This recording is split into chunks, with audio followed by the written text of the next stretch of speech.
রাজধানীর উত্তরায় নিয়ন্ত্রণবিহীনভাবে মোটরসাইকেল চালানোর প্রতিবাদ করায় অপর বাইকে থাকা স্ত্রীর সামনে স্বামীকে রামদা দিয়ে কুপিয়ে আহত করা হয়েছে।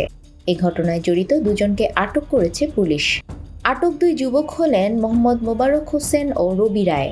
এই ঘটনার কয়েক সেকেন্ডের একটি ভিডিও সামাজিক যোগাযোগ মাধ্যমে ছড়িয়ে পড়ে। ভিডিওতে দেখা যায় ক্ষিপ্ত হয়ে দুই যুবক ওই দম্পতিকে রামদা দিয়ে আঘাত করছে। এ সময় জীবন বাঁচাতে হামলাকারীদের উদ্দেশ্যে হাতজোড় করে তাকে বাঁচানোর চেষ্টা করছেন ওই নারী।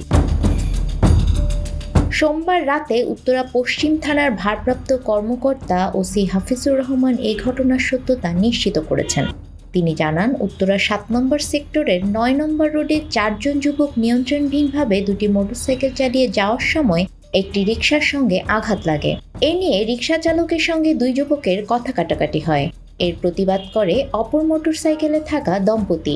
এক পর্যায়ে ওই দম্পতির সঙ্গে দুটি মোটরসাইকেলে থাকা ৪ যুবকেরও কথা কাটাকাটি হয়। এক পর্যায়ে ৪ যুবকের সংবাদে আরও কয়েকজন যুবক ঘটনাস্থলে এসেই রামদা দিয়ে কোপাতে থাকেন ওই নারীর স্বামীকে। এই ঘটনার পরপরই স্থানীয় জনতা দুইজনকে ধরে পুলিশে সোপর্দ করেছে। তিনি আরও জানান, আটক দুই যুবককে জিজ্ঞাসাবাদ করা হচ্ছে আর আহত ব্যক্তিকে হাসপাতালে পাঠানো হয়েছে। তবে যাকে কুপিয়ে আহত করেছে তিনি তার স্ত্রীকে নিয়ে বাইকে করেই ঘটনার সময় পাশ দিয়ে যাচ্ছিলেন। তবে এই ঘটনায় জড়িত অন্যদের আটক করতে অভিযান চলছে।